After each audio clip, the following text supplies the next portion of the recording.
Welcome to the only place where real, raw, and vulnerable conversations happen with IFBB Bikini Pros to give you an inside look at their struggles, strategies, mindset, passions, and all of life beyond the stage. This podcast is made to inspire, motivate, and remind competitors and the average gym goer that even the most extreme lifestyles and elite athletes have their ups and downs. Thank you so much for tuning in today. I'm your host, Celeste Rains-Turk, and now it's time for the Confessions of a Bikini Pro podcast.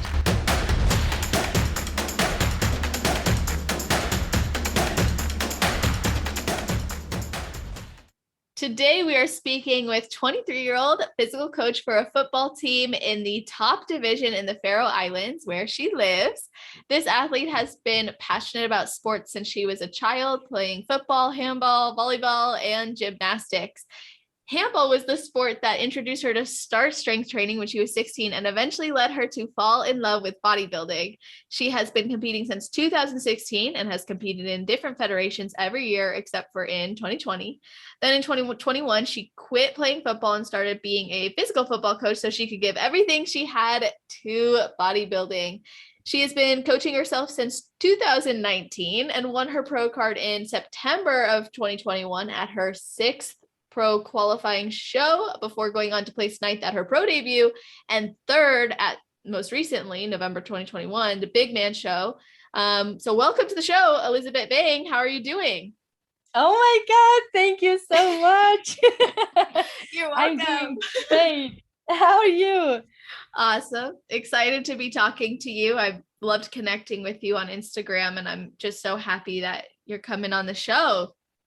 Oh my God, likewise. Like seriously, it's so weird like hearing my own introduction because I've listened to so many now. I'm like, oh my God, that's me. Thank you. What's crazy for me is like what I was telling you, but I want everybody else to hear it too. But it's just crazy to me because you are in a whole other country.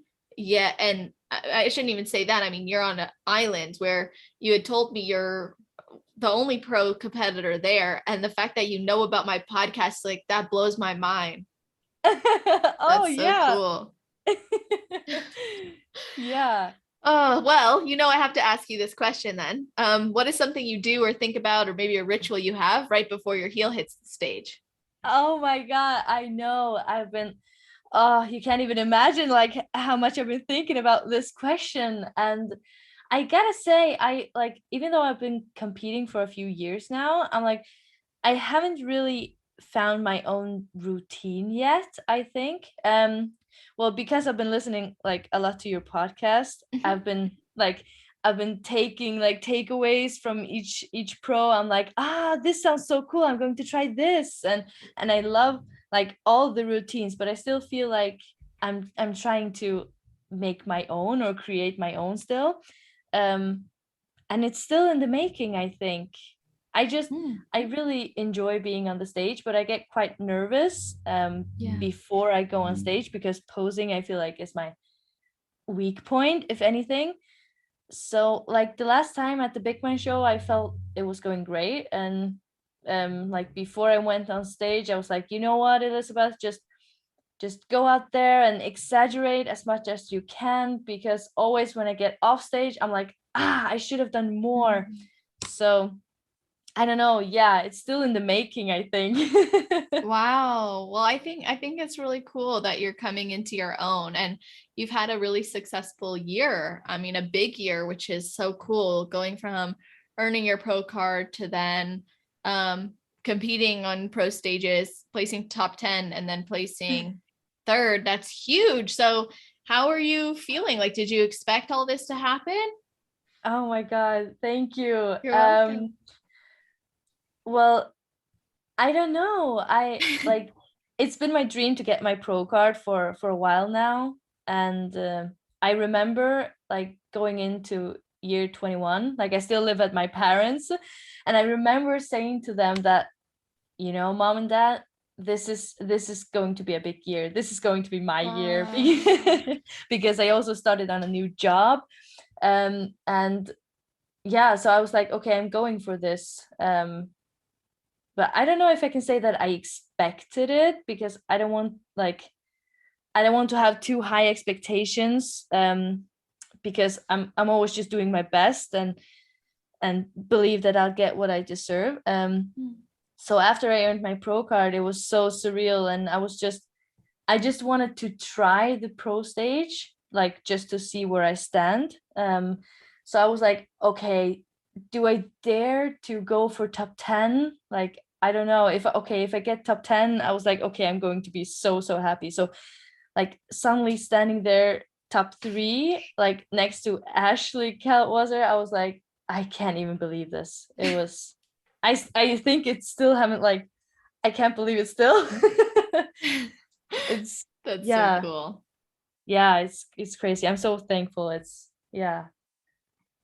Yeah, that is so cool. What was your experience like backstage at a pro show compared to amateur shows? Oh, it was so nice. Like, so I am my own coach. So like when I was in Romania for the Muscle Fest, like my first pro show, I was all by myself.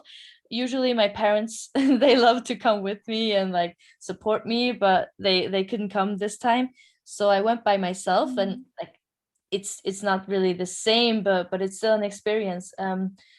But I don't know, everyone's just so nice and informative, because I was like, oh my god, this is my first time, I don't know where to go, and like everyone was just so nice. Like we had a blast. So Aww. and also in Spain I had my friend with me, Emma, and we also, it was so nice. Yeah. And compared to the amateur show, I don't know, I also think that people are nice there, but I also agree on like sometimes it feels more intense because everyone there knows that they're all there for the same thing. Like everyone wants to get that pro card. So maybe sometimes it's a little bit more intense and not as relaxing, but it's still, yeah, I love both, I think so.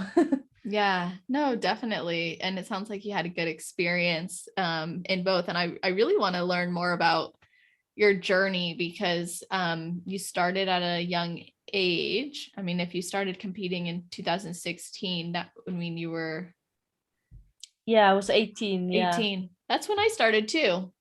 Yeah, it was. Yeah. Nice. Ah, you were so young then too. We were young. We were youngins in the sport, ready to grow. Yeah. Oh, little did I know that I will be sitting here like talking to you like 5 years later. Yeah, so I wouldn't believe it. crazy. I didn't know I would have a podcast. What the heck? Yeah. Oh my god. So tell me about your journey. Like, I know you tried different federations. I just want to hear from you. Like, what kind of shows did you do? How did you end up deciding on the IFBB? Yeah. So so as I told you like before we started, it's like bodybuilding and fitness is still growing here. We're only at 50,000 people living here on the Faroe Islands, so it's still not a big like sport. So I think the first competition was here like in maybe 2013 or 14, but it was only in the WNBF federation. So that was the federation that I was introduced to as like when I started fitness. So that was the only thing I knew about.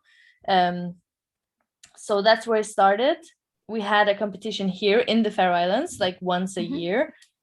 So that's what I did in 16.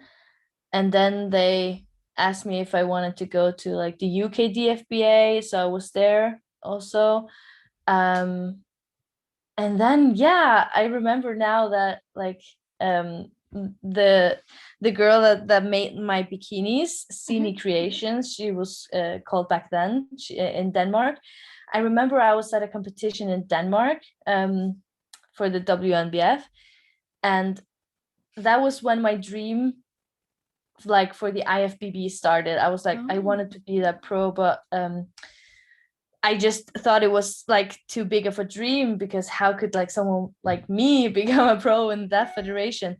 And then I remember she came to me after the show. I won that show, and she was like, I think you're ready for the IFBB. I was like, what? So I tried the IFBB later that year, and with no expectations, and I won the novice show, and came in second in my height class. Mhm. And that was when it all started. Since then I've been going more and more into the IFBB, because like since I started, it's always been my dream to eventually make a living out of it. Mm. And I feel like if I want to do that, I have to, like, because the IFBB is the biggest federation, right? Mhm. So yeah, so I think that's how it started. And we've only had one IFBB competition here. It was in 2018, so I went to that one also, and otherwise I always have to like go to Denmark or further. Yeah, So yeah. that's so interesting. Because your perspective is going to be different than those of us in America. Because obviously it's just different over there. You guys call even the amateur league the IFBB, and then you become a pro in the IFBB league, which Yeah. I find interesting. And then of course you're on an island. So we were talking earlier about how you have to fly to Denmark and then you got to fly to shows. So has it ever been challenging for you to get to shows, or do you find it more taxing on your body, or even financially? Yeah, that's quite funny, because I was actually thinking about it when I listened to one of your episodes, and like when competitors say that it was so nice because I got to drive to the competition, I'm like, I don't even know how that feels like, because Yeah. it's like, so, but I think that I I don't know about anything else. Like, yes, we've had some competitions here, but it's been so few. So I don't mind. I love traveling. I absolutely love it, and I love the experience of a country through competing. So yeah, no, I think I know my body now. I don't retain that much water when I fly. Some people do. Um, but otherwise, I just like start travel early enough. I pack all my prep food, and yeah, I don't know. I love the journey of it, I think. Yeah, but financially, yeah, it's expensive. But like regarding money, I'm like, I think if you use it for something that you love, Mhm. it's okay. So it's Yeah, worth it for me. I totally agree. If you can use Yeah. money for something you love, something that makes you better, something that you genuinely have a passion or interest in, it's like it's it doesn't feel like an expense. It feels like a gift. Yeah, I know, right? Yeah. Yeah, Yeah. I totally agree. So I think you're bringing a lot of perspective because, here we are used to just, a quick flight to another state if we have to, or sometimes it's a long flight depending on where you live. Um, and where you are, it's not a super common or big thing out there necessarily. But you said that you love to travel, you love to get experience through competing. Do you have plans to come to America? Yes. that's Oh, that's when? a big yes. Yeah. So it's been my dream for, I don't know, a few years to like eventually move to the United States. Oh, Um where? like, oh, I don't know. Not sure yet. I'm not sure yet. No. Like just somewhere that it's possible. I still feel like it's such a big dream, and I'm not sure how to figure things out yet. So I feel like I'm just happy like wherever. Yeah, that's cool. Yeah, but definitely, yeah. And I also want to like compete over there more next Mhm. year, hopefully. Um yeah. Do you want Yeah, to? you. Well, I guess I should just ask you, what do you want to get from competing? Because you said you want to turn it into a career or make something from it. So, what do you envision for the future? Yeah, so that's a very good question. I think, I don't know. I just, like, if I could compete like a lot and live out of like being a competitor, I would love that. I am also working like as a personal trainer as it is now, and I would love to go further with that, like with that, and have like competitors as well, like clients. I think, but Yeah. I'm not really sure yet, like where it's gonna go. I just know that I love it and and I want to do it. So That's yeah. awesome. Now, what are your goals in competing? I'm not gonna lie. I want, of course, I want the big O. I want, Yes. yeah, I want to go to Mr. Olympia, and of course, I want Yes. to be the next Mr. Olympia. Everyone wants that, right? Yeah.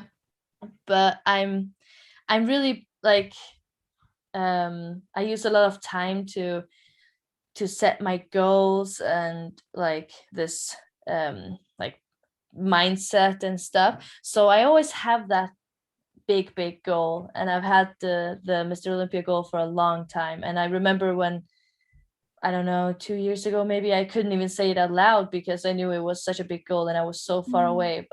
But then I got to say it out loud and stuff. And but I always make sure to like set tiny goals on the way. So I have so many goals before the Olympia, and this year I reached the pro card. That's also been my goal for a few years. So it's so nice to finally reach like a milestone. Yeah, it opens up an opportunity now to, or I guess it unlocks really the opportunity to go for other goals. Yeah, definitely. And it's like, okay, maybe that goal isn't so unreal after all. It's, yeah, it becomes more real, everything. Yeah, and then you do really well at the pro level and you're like, oh, against top Olympians. You're like, okay, I could do this. Yeah.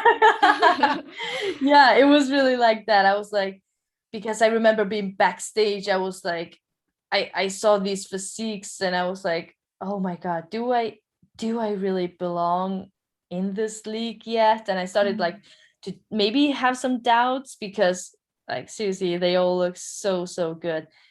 And then when I came in the first call out, I was like, and I also like came out third place, I was like, okay, maybe I do belong here. And yeah, that was really nice. Like it gave me a lot of confidence, I think, in the, yeah, in the league. Now, are you in off season? Yeah, so it's quite funny that you asked because actually I don't call anything like an off season. Uh-huh. I'm like I I'm like, usually just say that so people understand the context. yeah, okay, yeah. So it would be an off season, but I like to call it an improvement season. Yes. Because I feel like either way I'm improving or I'm competing. Good. I also like say this to my athletes. I'm like, there's no such thing as an off season as an athlete. That's true. In any Yeah, sport. yeah, exactly. So but yeah, I like I always work out because that's what I like, that's what got me into competing. I love to work out. I can't live without it. But regarding the food and diet, I never cheat on my diet, but I really love to enjoy the people around me with food as well. So right now I'm actually like, I'm not reverse dieting or recovery dieting, because I am my own coach. So, and I I love the perspective of a recovery diet, and I'm totally on for it. But it's, yeah, it's easier said than done. And I feel like for me, I I was thinking like, okay, what is the thing or the diet that I can do consistent right now? And that for me is like, so every time I'm eating alone, usually that's like breakfast and maybe my pre-workout meal, I track. So I always like track some of it. But then in the evening, I like, because I live at my parents', we usually eat like dinner together. So I've decided to not track like dinners, or if I go out with some friends at night, or if we, I don't know, we're like, so in Faroese and Danish, we have this word called hygge. Have you heard about it before? No. No, so it's like, it's a word, it can't be translated into English. Like Okay. it's not even a word. It doesn't exist in the United States, but I think there's a book about it, like the word meaning behind hygge or something. But Is yeah, it I think I've heard this. It's like you enjoy doing the simple things and little pleasures of life or something. yeah, yeah, it can be that. It can mean like a lot of things. I think it's hygge is like, it's quite similar to like being cozy, but Yeah. usually you do it like with other people. So you hygge with other people, family or friends, and usually you maybe have like, I don't know, coffee, tea, or cakes, or you usually have food. Maybe you'll watch a movie. It's just like having this nice time together. So That's so cool. I like that yeah, too. yeah, you do. I I love it, and we do a lot of it like here. So I really want to, I don't know, enjoy the people around me again, and I want to enjoy the food as well. And I know that I am possible to do this while like being on a diet. But it's just what I like, what I want and feel that I can do consistent. So yeah, Nice. so that's like my diet right now. Yeah, kind of somewhere in the middle. So you're really you're tracking, are you tracking macros, or are you eating like a meal plan and then just leaving dinner as to whatever you decide to do? Yeah, so it's macro Okay. tracking, yeah. But you probably know how it is. Usually I go to the same meals Yeah. anyway. Yeah, Totally. yeah. I feel like that's like the benefit of following macros is you get to make your own meal plan with things that you Yeah, enjoy. yeah. And I think it's also like, it's I feel like it's more freedom, Hmm. but I still just eat the same thing a lot, like a lot of the times. But Mentally, it helps. yeah, yeah, exactly. Yeah. Okay, now I think it's really cool that you prep yourself. Now, do you still do things like this in prep, or does your prep look dramatically different? Yeah, it does look a lot different. I'm a meal plan person when I'm prepping. Or actually I'm like, so when I started this prep, I wanted to make it more like a lifestyle, because I really want to live like an athlete, like a competitor. Mhm. And usually I'm really this perfectionist, so it's like either I'm on or I'm off. And you probably know this from the bodybuilding world, that it's so like all or nothing, right? Mhm. um so I kind of wanted to make something in the middle, so I don't have this huge rebounds and stuff after my shows.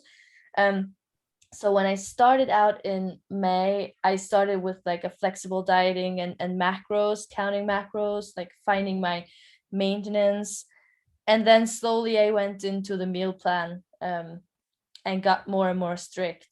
Um, yeah, so I'm very like, I structure everything, for in the last couple of weeks, Mhm. like cut all the sweeteners, and I count my sodium and water and everything. But further I am out from the show, more flexible I am. So Yeah, that's what I've personally found has worked for me too. I used to be like only meal plan, everything had to be perfect. Like I wouldn't, even if I didn't like whatever was on my meal plan, like I wouldn't even mention it to my coach. I would just eat it, force it down, whatever. And I oh think, yeah. like, I think in the beginning that was good for showing me what I was capable of and discipline and all that. But I think it was also bad because long term it wasn't sustainable. It definitely like contributed to some of the reasons why I would rebound or overeat or binge and stuff post show. I could be perfect improvement season. Then it was like, or I'm sorry, perfect in prep, and then improvement season was just like terrible. And that's a common theme for so many competitors, and something that I am working to help people change, which is great. But I think it is good that you were able to step back and say, what needs to change in my next prep to make my next improvement season better? Yeah, I can totally follow you on everything that you say. And I remember, because after my first show, like I've always been like quite lean like my whole life, because I've always been doing some kind of sport. But I remember after my first show, I felt this weird feeling, like when I wanted to eat something, maybe a treat or a candy, or I was like thinking so much about it, and when I ate it, I was like, this doesn't benefit me in any way. And I remember I didn't like this feeling, and I told my mom, I was like, I'm feeling this way and I don't like it. So that was when I started going into nutrition and learning more about it, so I could get out of this mindset, like this all or nothing, because I didn't like it. And I think that just knowing more about food now, I've taken some courses and stuff, I'm at peace with like food. And doing the prep this way is so much more relaxing for the mindset. It's so important, especially because you're prepping yourself. I imagine that with prepping yourself, sometimes that doubt or that fear that you're not doing enough or doing the best would come up. Definitely the whole, like, so many times. And I think for me, because I'm such a perfectionist, I pushed it too far. Because every time I like looked in a mirror and I see, okay, I'm starting to see striations, I think I'm getting too lean. I was like, oh no, this is probably just my hunger to trying to come into my mind. So I gotta push it more. So when I went for I earned my pro card at my third show this year, and for the first two shows, that I remember going to the judge, the head judge, after the show in I think it was in Finland, and he just looked at me and he said, like, you gotta eat 2 hamburgers, because I just pushed it too far. So you've learned a lot from prepping yourself, it sounds like, and now you've paid attention to, okay, sometimes I think I'm not lean enough when really I am. And also just I'm so passionate about this sport, so I love, I've listened to, like, gotta say, almost all of your episodes, and that's awesome. I've learned so many things also about, like, what do you see on your body when you're getting too lean, like the 3 dots on your butt, and like, I don't know, just stuff to look out for, and measurements, and so I want to hear more about how you prep yourself, because I have a feeling there's probably people listening who are considering or have considered prepping themselves. And I think it's amazing that you have done that. And I want to hear more about why you decided to prep yourself and how you went about doing it and knowing what was best for you. Well, thank you. It's so actually, I'm not going to give all the credits to myself. Like, for my first 2 years of competing, I had a coach. It was a friend of mine who started out as like a personal trainer, and he wanted like a try on a rabbit, or how it's called, but not for competing, but just for general training. And it worked really, really well. But then he moved to England to study. So I don't know, it was just quite normal to not be like coaching client anymore, because we did it in person, and now he wasn't there anymore. So that I think that was the time that I took my course as a personal trainer. And from there I started to coach myself. And it's so, like, I love the sport, and I love to be able to try stuff on myself before I can give it to others. And back then I also had a guy doing my meal plans. So the first thing that I learned about food was definitely from him. So I took away many things that he did when we did it together. And then I just think I got so passionate about food too, that I wanted to try it myself.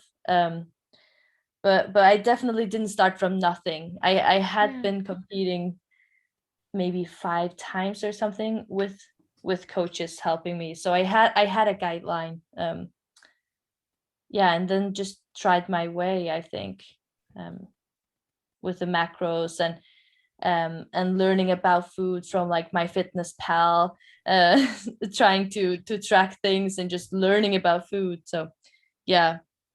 That's awesome. Do you think you would ever work with a coach in the future, or do you like prepping yourself?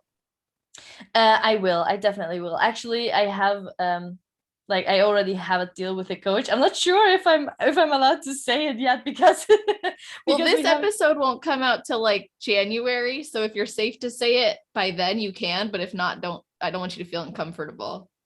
Okay, January. I'm not sure. Don't say it. Don't say if you're not comfortable with it, because I don't want to have to edit this. So. Yeah, of course. But so it's because like when I feel like I'm ready to start prepping again, or to really head in for that building phase, we're going to start up. But it's someone I've been following for years now, and I love his approach on training and on food, and I feel like I'm ready to like give myself to his approach. I feel I wanted to prep myself further, but I feel that coming in 3rd place at the Big Man show, I reached my top to prep myself, because I don't know where I have to make improvements from now. I feel like I've been giving it my all, and that was my 100% from coaching myself. So I'm really happy with the outcome, and now I feel like I need help if I want to come further. That's because cool. It feels like a full-time job, like prepping yourself, because there's so many doubts. So each day I was like sitting and calculating stuff, and is this good enough? And I think it was just mentally also feeling a lot. So I'm excited to give it to someone else and just do as they say, and trust them. Awesome. How did you monitor your own progress when you were prepping yourself? So this prep is my first prep where I've done like everything like into details myself. So I tried to do it as a coach would do it. So I had a check-in every Sunday. I took like a posing video and took screenshot of like the front pose and back pose, put it into a document, and like to look at it, and weigh myself every morning, and did measurements like 7 places on Sundays as well.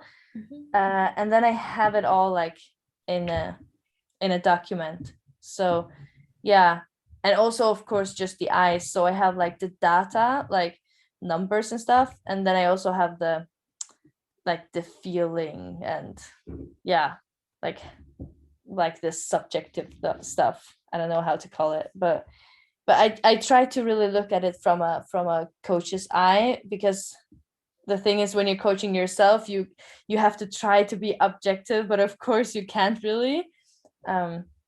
So that's like the struggle. That's what I would imagine. Like, because just like any sport, honestly, and you've been an athlete your whole life, but if you have to improve something, like for me, I played volleyball. So you think you're a good player until a coach brings you a new perspective, and you're like, oh, that just made me even better. Like I was good, but now I'm great, or I was great and now I'm even better, So yeah I feel like that's I don't think people can't prep themselves. I'm not saying that at all, because I think there are some people, and I think it takes a special type of person to shut that off. And I was actually hoping you could share, how did you step back to become more objective about yourself when those thoughts of, judgment maybe came up for you? Oh, that's so interesting, because I gotta think of that, like, as you ask right now, because I'm not sure. Actually, I remember that I felt like many of the times, like if I had a check-in, I did my posing routine, and I noticed that if I watched the video straight after, I would be so like disappointed or not happy about it, and I only saw like the stuff that I had to improve. I was like, this, like, the thigh is not good enough, and this is not good enough, and I was just like not happy about it. But if I waited a few hours, like when I was doing something different, or yeah, I don't know, just like further into my day, when I look at it again, I saw it in a totally different way. I'm not sure if it's because my mind like is not in that state. I'm not sure, because I don't know, but I was able to see it differently, and see it more as a coach, like what was actually good, and compared to last week, and what was not. Also, I just think that like I'm a very competitive person, and I've always been. I was gonna ask you that, actually. You were. Yes. Yeah, I love competing, and that's probably also why I was attracted to the sport. And I'm really a perfectionist. Like I have really much self discipline. So when I do something, I really really do it, and I think that self discipline has helped me a lot, because I never cheat on my diet or anything. It's yeah, it's rather the opposite way. As I said, I push it. I probably push it like too much. Yeah. So what do you think is the most important thing for someone who is considering prepping themselves? Like, what should they keep in mind or remember? Oh,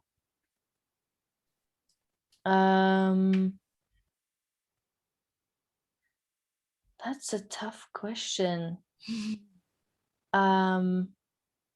I think that, like, being able or train yourself to, like, to be your own coach. So as I said, I have my check-ins every weekend, and I put them into my computer as a coach would do, and I set it up in a document, calculate the macros and stuff as I would do to a client.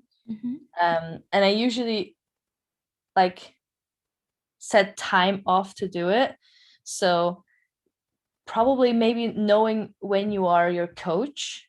So it's like, okay, Sunday morning from, like, I don't know, 8 a.m. or 9 a.m. to maybe 1, I am my own coach. I'm not my client, or if you know what I mean. It's like to know, to actually know what role you're in. So it's like, okay, now I'm in the role of my coach. I see what you're saying. You can separate yourself from emotional client who doesn't think she's going to be ready, and put yourself in coach who knows what criteria is and wants client to feel good and perform well and do her best. Yeah, exactly. Yeah, so just train your mindset to see yourself objective, and it's very very difficult. And I think what's actually helped me, maybe, because I'm hearing a lot of competitors when they're at the show, they look at other competitors and they are like, oh my god, but her shoulders are so much better than mine, and her glutes are so much better than mine. But I felt that I was doing this as well, like a few years back, and I was like, this is not giving me anything good. Okay, so I changed it, and now it's I don't know if it sounds selfish, but I feel like that's what's giving me like confident and to still do it. It's like I look at competitors, and instead of seeing what they have better than I do, I look at and see like, okay, yeah, she's good in that way, but my something is better. And I was like, I'm trying to build myself up, right? Yes. So it's like, okay, yeah, you have this and this, but I'm good in this way. So I think also, if you want to be your own coach, you also got to train yourself to not be so self judgmental, I guess. To really build your own confidence in some way. Yeah. Those are great tips. I like that. I think the confidence is so important, and also removing the judgment and comparison, because that's already like that comes with the territory of competing, is you're going to be compared to other people. And then of course, as a competitive competitor, you're going to want to beat the people you're competing with. So if you know it's a physique competition, you're going to look at their physique and you're going to compare it to yours. That's just the name of the game. Yeah, exactly. So I think those are really great tips, and I appreciate you talking about your journey with prepping yourself. And I was wondering what you do about your posing. Like, have you taught yourself to pose? Oh no, actually, or yes. So as I said before, like posing is definitely one of my weak points, and that was also one of my feedback from the Romania. I haven't been prioritizing posing enough. I can honestly say that, because I love the training, but posing I have a hard time, and I think I have a hard time doing it because it is a weak point, so it's not as fun as training. But for this prep, I was like, okay, I'm going all in for it, but I didn't know how to do it myself, so I reached out to Phoebe Hagen. Yeah, and she has been helping me like with the posing portal all the way since I think from August. And oh my, she's helped me like so much. Good. So yeah, so this prep I've been like before my I've been trying to do it like every day, like 20 minutes, and increasing up to the shows. But it's definitely been a struggle for me. I think it's hard to pose.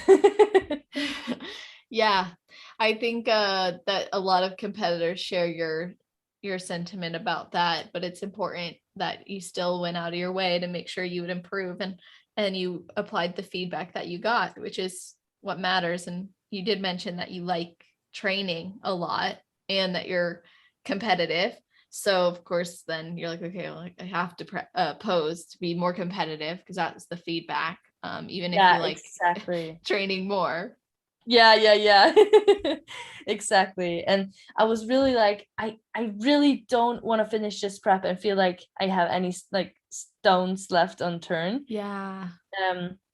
So I was just, okay, I want to do everything, and it turned out like great, of course. So it was so.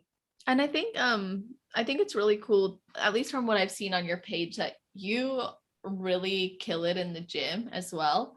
It looked to me like you incorporate a lot of low volume, heavy weight work into your lifts, at least some bigger lifts. Is that normal for you, or just leg days? Like what's your training look like? Yeah, that's so true. I love training heavy, and I actually I feel like sometimes bikini competitors, I don't know, it's just sometimes it's seen in a way that it's just like all booty bands and stuff. And I remember I was just like, I want to prove you guys wrong. I want to show you that we are like strong athletes and we like to lift heavy as well. So I think that's been like a motivation for me to really go for the heavy lifts. And I also I love to like to deadlift and bench and stuff. So, and actually I'm one of these coaches that I really like the simple way of training. I'm like, so I use a lot of simple compound movements, but actually one of my feedback has also been that my upper glute has missing like development, so I need to grow it. And that's when I started to incorporate like smaller movements like bands and like cable abduction and kickbacks and these smaller movements, because I feel like, okay, I have built the structure now, but now I gotta like fine tune everything from the feedback. So now it's kind of both, I would say. Yeah. Yeah, no, I think that's awesome. You're right. People will think, oh, bikini competitors just do like kickbacks and bands. I know, right? Like, Jesus, if that's all it took, trust me. I know. Come on. Not everybody would do it, right? Yeah, exactly. And also I'd like to see you try to do band work and cable kickbacks and all these other accessories on top of your heavy lifts. Good luck. It's not necessarily easy, so don't be judging. Definitely not. I really remember, so I was like, oh, on one of your podcasts you were saying like, yeah, if you only were to try to do like 5 sets of 20 reps of kickbacks or something, I was like, damn girl, yes, you're so right. Exactly. Like, put any guy at your, and I'm gonna just say guy because I think guys can be judgmental, but put any guy at your gym who like, questions you doing booty day like 3 days a week or whatever, put them through a workout and they will be humbled. They'll feel muscles they never felt.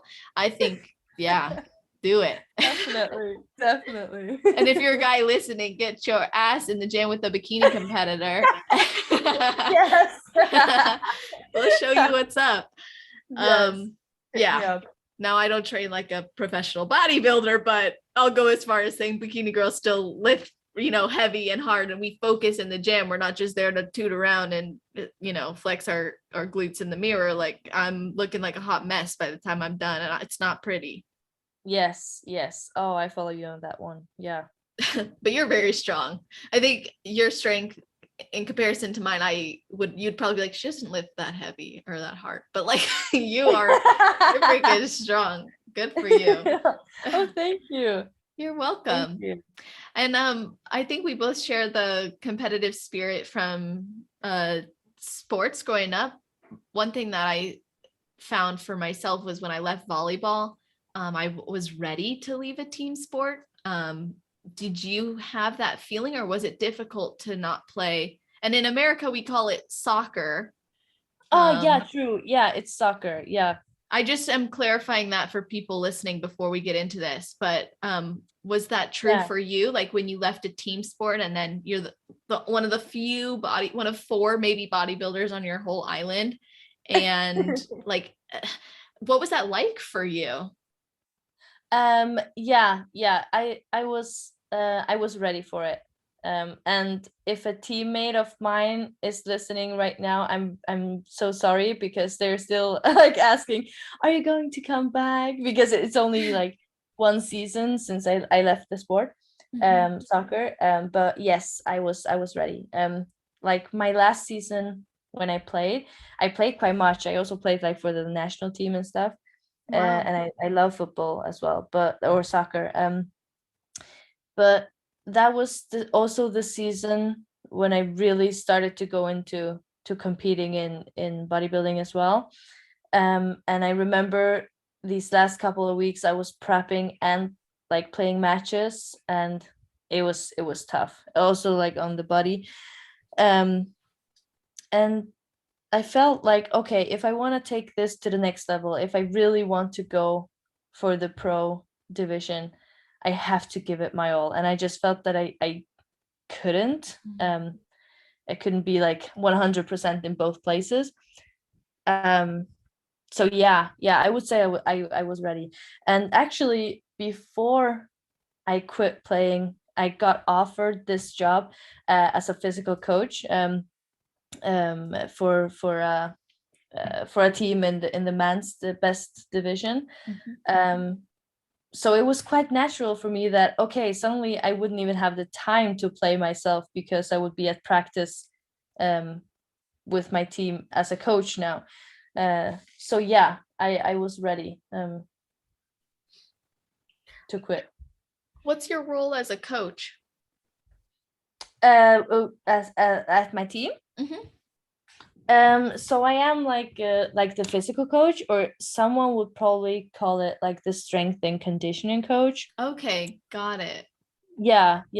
So it's my job to, like, it's also in soccer, to keep the players healthy and, not injured, and also to get them stronger, and when the season is going, to get them faster. Yeah, so everything around the physical approach. So I am there at every training and every game. I have the warm-ups as well. So yeah, so all the physical things that you can think about, also like food and nutrition. That's awesome. Yeah, I love it. I'm so grateful for it. It's really my passion, and that I get to work with this every day. It's crazy.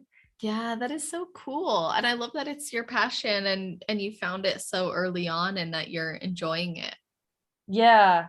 Yeah, I tell people when they say, "Oh, it's finally Friday." I'm like, "Ah, yeah, it's actually Friday." I don't mind, because every day for me is like a weekend. Oh, that's so cool. Yeah. Now, did you find, well, actually, let me back up because I kind of want to expand on that point. And I'll go back to the other thing that I was thinking. But what does a normal day look like for you then? Like, do you have a routine? Do you work every day? So right now it's we're not in like in season where we play matches. Mhm. So we play matches again, like our season in soccer starts in March. So right now my players are also in the improvement season. uh, I also learned them about this approach. So Good. like we don't have off. um so it's more loose, like right now we don't meet in for practices. So if I would say, like, normally if we take a day out of, like, in April, for example, it will be like me waking up, doing stuff on my computer that I have to do, like maybe programs, or I don't know, answer people and stuff. I would have my breakfast and like tune in for my own workout. I would go down to work out at maybe like 12 or 1 p.m. And then I would go straight to, so the team that I'm coaching is in another village. So I'm driving like 35 hours. No, oh my God, I'm sorry, not hours, minutes. I was about to say, damn, she's really committed. I love my job. Yeah. And then I'm there like for the whole evening, and then I'm back home at 8 or 9. And like, for example, on Tuesdays it's quite funny. Like, I'm a very free person. Like, I don't have a boyfriend or anything, so it's like I only have myself. So on Tuesdays I open at the gym where I also work sometimes. So I open at 6 o'clock in the morning, work until 12, have my own workout, and then go directly to the other village, and then I'm back home like in the evening, and I'm just like, oh my God, I'm so thankful that I'm actually able to be away for so long. Yeah, that's um awesome. yeah, I love it. But right now it's kind of like a, like, not a vacation, but it's, yeah, I'm really flexible. Like, I have them doing strength training, but they do it by themselves, so I'm there if they need me. And then we have this, yeah, it's probably the same as it is in volleyball, like when you played that okay, then you have 10 months where you just go all in and you use like a lot of time there, huh? It was never ending, pretty much. Yeah. I think there was exactly maybe 2 months of not much. And even then, you're like, I don't know, you're still training, you're still, Yeah, it's just, yeah, you're never done. yeah, exactly. So You're at like a skills camp, you're, yeah. you're doing something else. That's how it is like with bodybuilding. It's like you said, it's improvement. Like I know like this improvement season, I pose pretty much at least I would say at least twice a week on average, but for a lot of times it's like every day. Some weeks was less, some weeks was more, but I think on average like 2 to 3 times a week I'd pose, because to me it's like it's like you said in the beginning, live like an athlete. I really like that. It's like that. Yeah. Oh, you like in like training posing, you mean? Yeah, training, posing, That's so nutrition, all of it. nice. Yeah, I think it's Yeah. good. It's made a difference anyway. Yeah, I believe so. Yeah. Oh, you yeah, I gotta get You're better at like, it oh, I myself. don't want to, but nice. Good for you. Yeah, I'm like, I gotta do that as well. You're like, no Yeah. thanks, but cool. Oh, that's Yeah, funny. but definitely the lifestyle. Yeah. Well, I think it's so cool what you do. And like I said, I'm so happy that you're passionate about it. I think it's really awesome. And it even kept you in that world that you enjoy. And there's other things in life, there's relationships, friendships. And I was really curious if deciding to leave football or soccer, to compete in bodybuilding, were people supportive of you? Were people like, I don't get it? How did they respond? Yes, I think that all the people around me have always been so supportive. Um like, but also when I quit playing soccer, that was also the time when I got the job as like the strength and conditioning coach, and that was at another team. So I always played for the same team for like 11 or 12 years. But then I got offered this job at another club, and I couldn't say no. But they were also like very supportive for me on that one, because I don't think there have been another um woman as a physical coach in the men's division. Wow, that's So awesome. thank you. Yeah, it's and I think because of that, everyone was just very supportive, because they were just, yeah, go for it. So I've never felt unsupported. That's very nice, actually. Yeah. That's so cool. And I think it's difficult sometimes for people to make a transition, especially when there isn't support, but the fact that you had support from the people in your life is awesome. Um, Yeah. did it change how you interacted? Because I know you had been competing even before just deciding to completely just commit to competing, but did choosing to compete impact relationships or friendships? Like the first time I competed. Yeah, or even in general. Um, I would say that maybe in the beginning, like in 2016, I was in a relationship, but I was only like 18 years old, so it Mhm. was not that serious. But yeah, I remember it was harder back then, because it was new for me and it was new for everyone around me. And maybe I like he didn't like it, that like my boyfriend back then didn't work out as much as I did myself. So we kind of started to go like separate ways, I think. But I think that was also the time when I started college.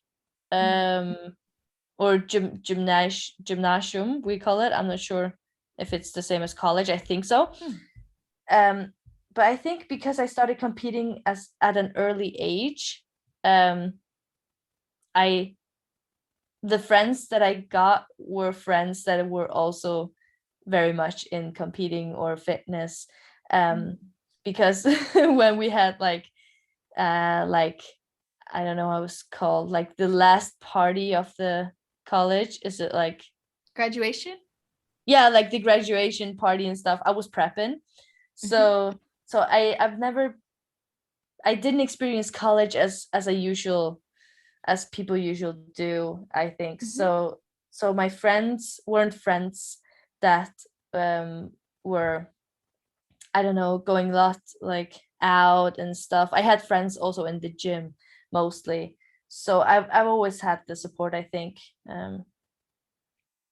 Yeah. Do you know what I mean? Or is it, Absolutely. Oh no, yeah? 100%. I'm following and I understand completely. Nice. Yeah. Yeah. It's kind of hard to explain, but I get it. You're like, well, like the friends you made at the time were friends that you made during that lifestyle. So they yeah, supported it. It wasn't like a huge transition. exactly. Yeah. Oh my God, you're such a good listener. You just know what I Thank mean. you. I do. It's the counselor in me. Yeah, yeah. That's No, so I think cool. also because I'm like, yeah, that's me too. I get it, girl. Oh, yes. Don't give me Uh, too much credit. yeah, because you also started so early competing. Uh-huh, exactly. Yeah. Yeah. It's yeah.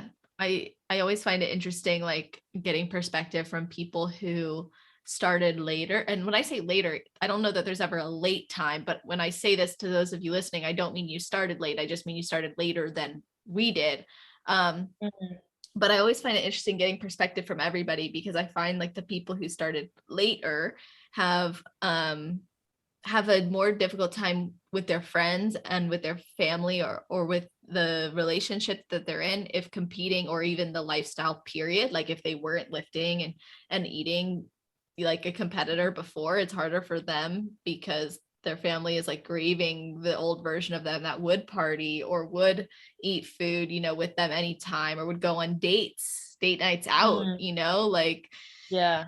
so that is I feel like that's a different type of boundary that now, I mean, imagine for you, are you in a relationship? No, no. So it's like Um, in the future, it's like, oh, I'm gonna have to tell someone. But it seems like you're interested in guys who lift. So there's that. yeah. Yeah, I'm like like this feels so like it's my lifestyle, so I probably would have someone in my life that I don't know, like the lifestyle too. Um, but yeah, I totally agree on that one. It's like when I'm at family events, they're more surprised if I eat the same food as them, Mm-hmm. like compared Mm-hmm. to if I bring my own food because they're so used to it now. So I can imagine if you're starting later, as you say, that it's maybe a bit different. Um, but I went through that process like at a young age, like, I'm a competitor, that's why I bring my own Tupperware. Right. And yeah, And even now it's before different. competing, you were living the life in some way because you're an athlete. So you got to train hard. You're always doing something for your sport. Yeah, yeah, exactly. Yeah, definitely. Yeah, I love that. I had one more question that I wanted to ask you before I get Yeah. your best advice, which we've already gotten a lot of great advice, but I do want to, you know, ask you one more question, which is you had talked about the importance of keeping yourself, you know, mentally well, staying on top of your mindset. You talked a little bit about goal setting too. What do you do each day to support you in getting the most out of bodybuilding? I love that question Mm. because I I love everything around like positive psychology and Mm-hmm. everything around that. So for example, I remember like a few years back when I started to listen more, like go more into like positive psychology and stuff, I found this um on YouTube, like Mel Robinson. Mm-hmm. Yeah. Yeah, Mel Uh, Robbins. Oh, Robbins. Yeah, sorry. Mhm. Yeah, it's sorry. I It's understand. I really just fast. clarified for listeners, but I picked up what you put down. Yes, good, good. And I heard this like 5 second rule, Mhm. and I was like, damn yes. And when she said this thing about not snoozing and like winning the morning, I was like, I want to do that. So each morning, I only have one alarm set, Mhm. um, because when the alarm goes off, it means that I have to get up. And if I snooze, I already lost at the first thing I wanted to do that day. So it's very important to me that I start my day like by winning. The alarm goes off. And it was hard at the beginning because I used to have like a lot of snooze, you know, it was like 5 alarms just You going were one down. of those people. Yes, I were, but now I'm really not, and it feels so good to already like win the morning. And then also like when I get up before I like turn on the Wi-Fi and tune into that. I write down 3 things about this day, like that I'm grateful for. And then actually one thing that I got, like I read your book, like Oh, Believing that's Yourself so to cute. Badass. When you put that in the form, I was like, did she read my book? Yes, yes, Celeste, I did, and thank you so much. I read it actually before I became a pro, Oh. and I have no doubt that it helped me on the road like to that, because Wow. yeah, Thank you. really, yes, really, because like when you're talking about like what you want to become and to to live like the badass you want to be, you have to live it before you can become it. So I wrote down that I am an IFBB pro. Like, okay, how does an IFBB pro live? And yeah, so from out of your book, I also got this, like, before other people like can like you also have to like yourself, and you have to be positive to yourself. So now I'm also writing 3 things about myself that I'm grateful for, and that I like about myself each day. So yeah, that's the two main things that I really stay consistent to That's each awesome. yeah. I I love love it. that. Starting your day on a high too. Like you said, you're winning. Like you don't wake up and say, I'm gonna be a well, I shouldn't say be a loser, but yeah, I guess if you lose, you consider that. But like I think about the little things that really matter. Like it's a decision. When that Yes. alarm goes off, you're making a decision that you're going to ignore it, meaning you're going to delay your day, or you're going to say, yes, thank you very much. So grateful for the day, so grateful for myself, and wake up, but I Yes. think, and to that point, I love when you said you wait till you turn on the Wi-Fi. I was like, yes, Yeah. because like we're primed to associate with the world around us. Like that's how we know if we are like safe. Is everything good? Did anything happen overnight? Like we have to reorient. And I think a Yeah. lot of people now reorient through social media, which is not exactly, it's like fake news, right? I mean, it's just the same as logging in to look at news in the morning. Why do that? It doesn't make sense. So Yes. why reorient with that first thing in your day? You might see something you don't want to see. So I like that you're like, okay, let me control what I can and set the tone for my day, so then I'm more prepared for what's to come. Yes, definitely. I'm just sitting here like, if you would see me, you would just see me nodding. I'm just like, yes, yes. That's so cool. Yeah, and I just think that we're so influenced, like the entire day we're just like, on the social media and stuff all the time. And I think it's important to also like make your own thoughts before being influenced by all the surrounding on social media. So I'm thinking, I'm making these grateful things about the day and myself by myself before anything can, I don't know, change my opinion or something. Yeah, I don't know. That's awesome. Mm. Yeah, no, that's really, really awesome. I think just the fact that you do that consistently too, it's like you always know then that you can rely on that. Like you always know that you have your own back. Whereas if you're not consistent with yourself, if you don't consistently show up for yourself, whether that's journaling or the gym or even just washing your face in the morning or writing a note, whatever it is, like if you're not consistent in that way, you're already lowering your trust or belief in yourself. But if you show up for yourself, you increase your belief in your ability to do things. Yes. You just get better. Yeah, definitely. Yeah, I really do believe in habits and creating tiny habits all the time to be a better me. So That's yeah, so cool. definitely.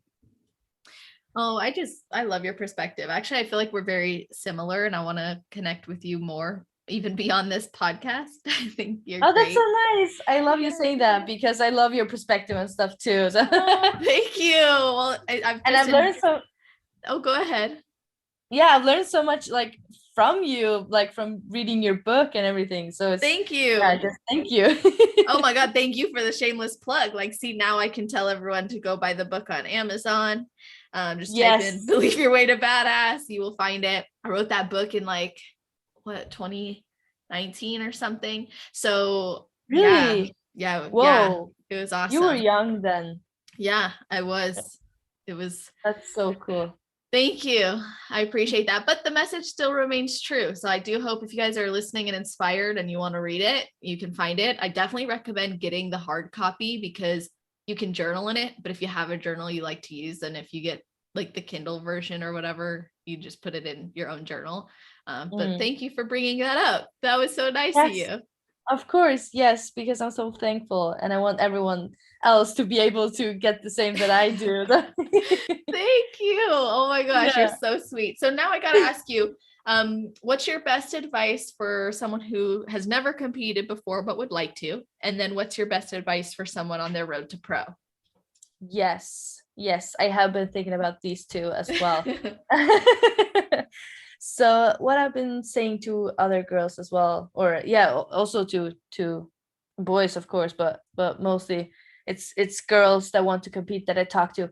So I think that you gotta make sure before you go on stage that you actually, for example, love to work out, and you love the lifestyle and everything around competing. So when you do compete, it's because you love the lifestyle and you're not doing the lifestyle because you love to compete. You know what I mean? Absolutely. Yeah. So, and it's not because if you're thinking like, um, of course you're not going to love each and every day of a prep. There, it's I'm going to be honest. Some prep, some days are hard, and like it's not that I wake up every day and think, yes, today I'm excited to eat this cod. And um, sometimes it's harder than other days, and you don't have to love each and every day. But in general, you gotta like the lifestyle, I think, because otherwise it's going to be hard. Because it really does feel everything. If for me at least, like when you're like when you're in prep and stuff, it's the life. So yeah, so that's what I think you gotta know before you compete. Love And that. Love that. also like before you do compete, I think like a lot of the times you hear people saying, okay, I found this show and it's in 3 months, do you think I can make it? And I would rather see it in a way that first you look at your like your physique and condition, and then look at, okay, if I start prep now, when can I be ready? Okay, it's actually 6 months. And then you can find a show out from that and not get ready to a show, but do a show when you are ready. Can you follow? Absolutely. I love that Yeah. advice. Okay. Nice. Yeah. No, I'm following. Yeah, do a show when you're ready rather than, oh, I need to be ready in 12 weeks and let me put my body through this and then not be ready in 12 weeks and still step on stage and then feel, oh, I didn't do great. Yes. Yeah, exactly. And I feel like that's typically when you have to push it like really, really hard. And I also think that we have a tendency that when you push it really, really hard, often the rebound after, like the reaction after also like gets bigger, or yeah, when Yeah. you push it, like yeah, that's what I think I've been seeing. Yeah. And for someone on the road to pro, yes, that's so close to me as well because I earned my pro card in September. It's only like, what is it, 2 or 3 months ago. And actually I want to say I can't remember what episode it was, but there was an advice on an episode of yours that really, really helped me. And I just want to give it out there again. Yeah. Let's If hear someone like didn't hear it. So I remember when I did my first show this year, I haven't heard the advice back then. So when I didn't earn the pro card, I was like maybe a little bit like disappointed in myself, because my goal was only that pro card, and because of that I had a hard time being happy with like a second place, which is also good, right? So because my expectations were so high, so then I listened to one of your episodes, and she said that you're like, when you're ready, your time will come when you're ready. So it's like, I believe in God, and I'm like, okay, so when he thinks that I'm ready, or when he knows that I'm ready, I'm going to get it. So I think I just like, I got more relaxed, because when I then went for it the second time and I didn't get it again, I was more like, oh, okay, I'm not ready yet. I was like, I know I'm not ready if I didn't get it, so my time will come. And it did. So yeah, I enjoyed it so much more when I saw it that way. Yeah. I love that. No, I'm really glad that you shared that advice and put your spin on it too, with having your perspective of your faith. Like, that's really, really cool, knowing and trusting that timing.